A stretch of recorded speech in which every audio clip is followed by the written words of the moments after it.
Hello, YouTube. If you're like me, you're stuck in the house on second lockdown. Isn't that wonderful? It started all over again. But that doesn't mean that we have to be miserable stuck in the house. And that doesn't mean we have to ignore what is happening. A lot of people like to think about happy things during times like this. They want to be reminded of sunshine and puppy dogs and all those great things, whatever it takes to get your mind off of it. How can you have your mind off of it? You're not going to forget, nor should you. Which is why today I am bringing you my favorite plague movies to binge during second lockdown. Now, you may notice that there are no zombie movies on this list. Even though zombies are started through a virus, usually, I did not put them on this list. And that is because no plague in the history of civilization, no plague in the history of life has ever brought the dead back. That's just a line we can't cross. But somehow, all of our movies about disease, or most of our movies about disease, involve the dead getting back up to walk again. I wonder sometimes if we're so afraid to face death that we have to invent zombies so we don't have to look into oblivion, which is what death is, absolute oblivion, as far as we're concerned. Oblivion, face it, stare into that void, get used to it, enjoy it, binge on these movies. Be that person, the Wednesday Addams of your household. I sometimes wonder if I'd rather be stuck in a zombie apocalypse or have to face the Black Death. Could you imagine being on burial duty for your entire town? Nobody wants that. Now, that having been said, there are a lot of zombie paintings coming out of the Black Death period. The triumph of death. Oh, so creepy. Speaking of the Black Death, kind of the grand Zaddy of them all, the first movie is set during the plague times. Season of the Witch, starring Nicolas Cage and Ron Perlman. Okay, it's not necessarily a plague movie, but it's set during the plague. It's really about witches and witchcraft. These two guys are returning from the crusade and they have to deal with a witch, which is causing the plague. Now, in any movie set in medieval times about witches, I am always on team witch. Because what did these guys do? They went and they ruined the lives of people in the Middle East, and then they came home and abused this young girl. Now, obviously, that's not what happens in the movie, but that's what happened in real life. So I'm always on team witch. I know witches aren't always the good guys, but tit for tat, okay? Witches need some wins too. Would I recommend Season of the Witch? It's not necessarily a great movie. You get Nicolas Cage in all of his Cage glory. Yes, that's the man who squandered a massive 9-digit fortune on private jets, European castles, and dinosaur eggs. You can see all of that in this movie. Somehow he condenses that personality into this movie and all of his movies. That's why I love Nicolas Cage. He's kind of a guilty pleasure for me. Like, I know he's not a good actor. I'm still okay with it because that man is entertaining. Season of the Witch. Moving on, this one really isn't a movie. It's a made-for-TV miniseries, The Stand. Do you guys remember The Stand from the 90s? It was based on a Stephen King book. Anyway, The Stand is more about the biblical apocalypse. The plague comes through and destroys everybody except maybe a handful of survivors, less than a fraction of a percent of the entire population. And then who's ever left divides into two camps, good and evil, and they have to fight each other for the soul of humanity. Of course, it's not a very realistic movie, and that's okay. It doesn't have to be. It's about the biblical apocalypse. And yes, it's incredibly problematic. We do have insensitive treatment of the special needs by our standards today. There is also a magical black woman who sits on the porch, and of course, she represents good everywhere. I'm fine with that. It was the 90s. It was 30 years ago. People were freer. We didn't have so much political correctness, so people didn't know that they shouldn't depict special needs people in this way. Still, it's a no, it's not. I was going to say it's entertaining. It's not entertaining. It's entertaining like your cousin left an edible at your house and you want to take it, but you don't want to waste a whole day. Well, what could you do in that day? Watch The Stand. That's the kind of movie it is. That's the only way you won't be able to turn it off, when you can't actually reach for the remote. Now, that having been said, I have seen The Stand at least 5 times. I'll see it again before this lockdown is over. But I'm not gonna recommend you watch The Stand while sober and with your wits about you. You just won't be able to make it through the whole thing. Now, for its time, it was absolutely fabulous, and it is so corny. It is so Stephen King. Stephen King is written all over this. And by that I mean it's kind of bad. But it's still entertaining, and they put the work in. Come on. All of these people showed up. They had PAs, they had gaffers, best boys, they had a cinematographer and a director and a writer. It was TV in the 90s. What are you gonna do? It's fine. Watch The Stand. You can see it for free on YouTube, but don't tell anybody because then they'll take it off. Next up, from legendary film director Terry Gilliam, is 12 Monkeys, starring Brad Pitt and Bruce Willis. This was in the 90s. This was the heyday of Bruce Willis. Bruce Willis was the sexiest man alive in 1995 when this movie came out. There is a lot of stud bum, maybe more stud bum than you need to see. But I don't know if that's the most important part of 12 Monkeys. A lot of you are going to say, Maya, 12 Monkeys is a time paradox movie. It is not a plague movie. Well, it might be a time paradox movie, but it does involve a massive plague that nearly wipes out the entire human race in 1997. Bruce Willis is from the future, and he's got to go back and find information about this plague.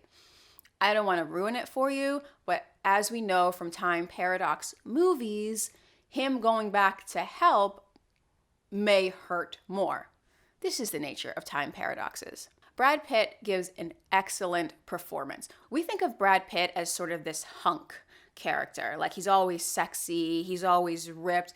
In 12 Monkeys, he's a crazy man. He's not sexy, he's not ripped, he's got one googly eye doing its own thing, and he just comes and really acts as a force of chaos in the movie. The directing style of Terry Gilliam comes through. You know him from Brazil. A lot of you know him from Monty Python. He is the American Python. His movies have a very distinctive Terry Gilliam style, and it comes through in this movie. It's still sci-fi, it's still a time paradox, the stakes are still very high, but you still have that sort of quirky steampunk kind of style. So I would definitely recommend this movie to watch.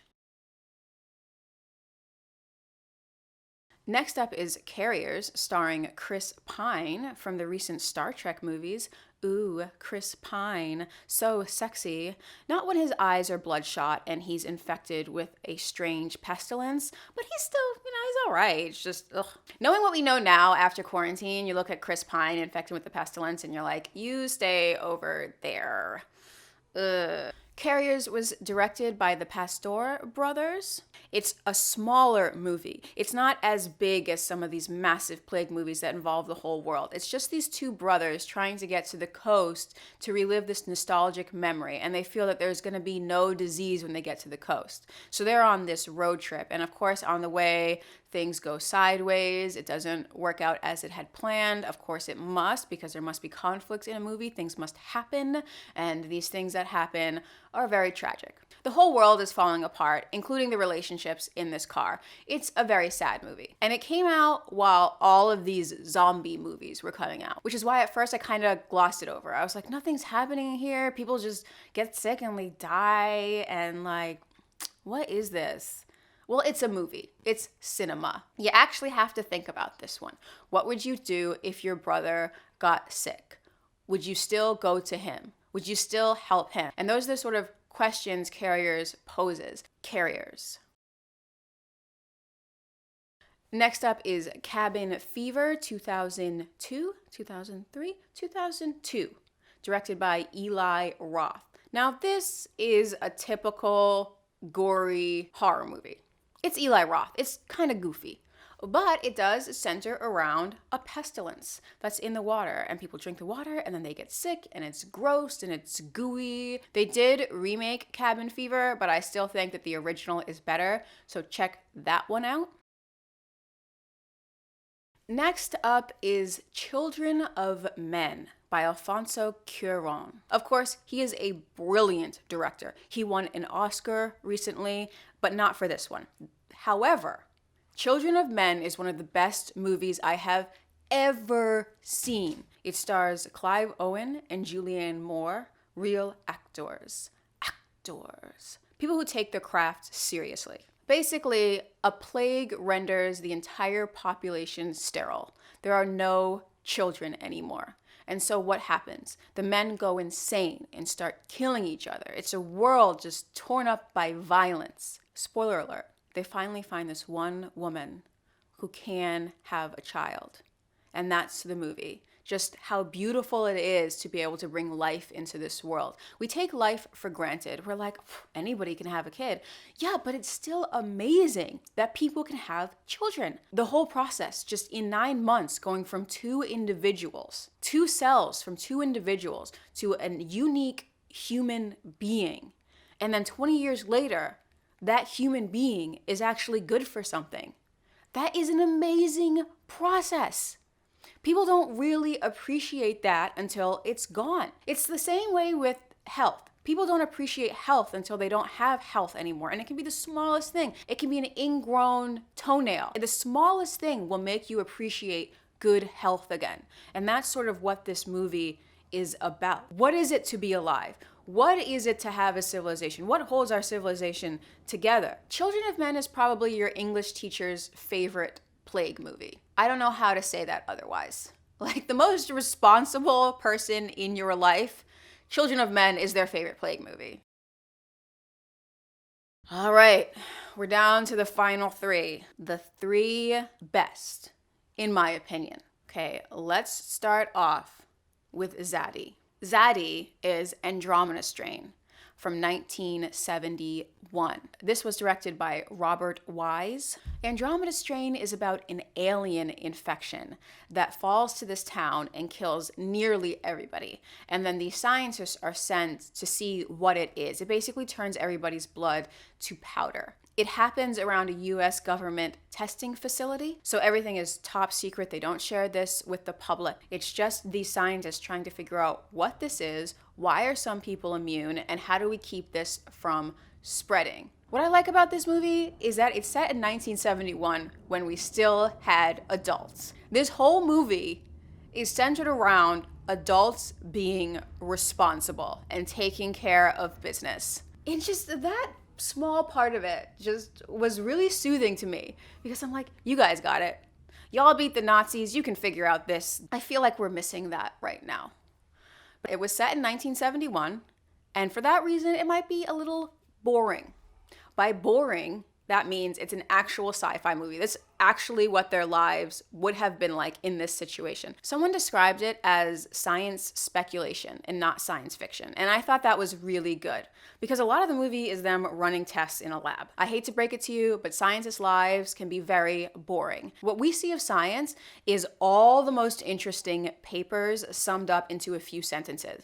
But the work that it takes to get all these papers done and to do all of this work is actually quite tedious. Now, I'm not saying that the whole movie is boring, but you kind of have to have an appreciation for the scientific process to really love this movie, which is what I loved about this movie. I was like, this is realistic. Nothing's blowing up.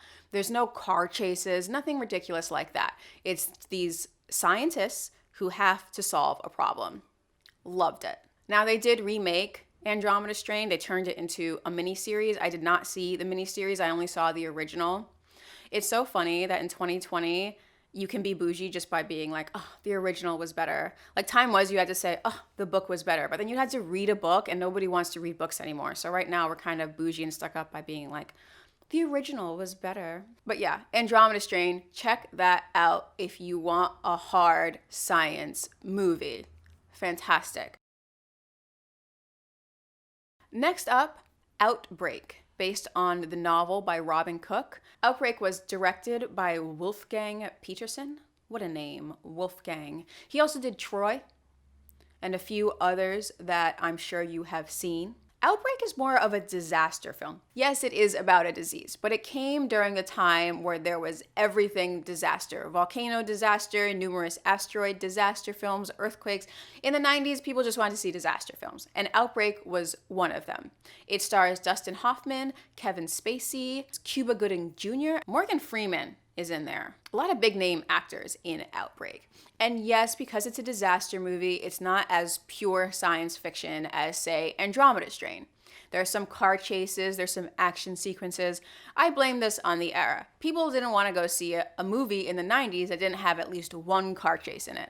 So I get it. Basically, the outbreak is started by a stray medical research monkey that gets out and just infects everybody. Even torching the entire village and killing all of these people didn't work. The monkey still got out, it got to a medical research center, it found its way to America because of greed, of course. It got out and ruined a whole town. And Dustin Hoffman is on the case. He's got to solve the problem. Outbreak is actually a really good movie. I know I said it was a action disaster movie from the 90s, but a lot of those action disaster movies from the 90s are just fantastic. And last but not least, Contagion. Contagion is the best of the bunch, in my humble opinion. Yes, it's the most recent, so it's more in line with everybody's taste now. It had the benefit of being able to look at other plague movies and say, what did they do right? What did they do wrong? I'm just going to use the best of the best. It's similar to what we're going through right now. The virus starts because too many animals are too close together. A pig makes its way to a resort where Gwyneth Paltrow is having a meal. Gwyneth Paltrow's messy ass damn near ruins the entire world in this. It is way worse than anything she has ever done in Goop. She also cheats on her husband, Matt Damon, which, how could you? How could you do such a thing, Gwyneth? Contagion was directed by Steven Soderbergh, also a highly acclaimed director, Oscar winner. It stars Matt Damon, Marion Cotillard, Gwyneth Paltrow, not for too long, Lawrence Fishburne, and of course Kate Winslet. The Kate Winslet character was my absolute favorite. She reminded me of my little sister who's a biologist, which is why I kind of cried at this movie. I'm not going to ruin anything for you, but this movie does not hold any punches. Anybody can get it. Don't get attached to any of the characters. It's really what a pandemic would be like, a hard-hitting pandemic. Many people die. People are stuck in their houses. There's a lack of food.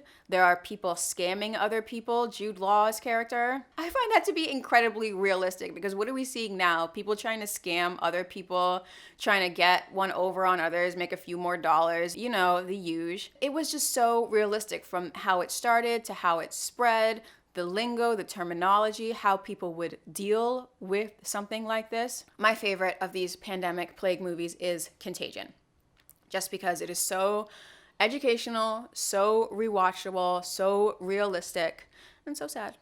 So sad. So if you're stuck in the house over this winter, I hope you get to stream some of these movies. I hope you enjoy them. I wish you nothing but health and happiness to you and your family for the winter of 2020-2021.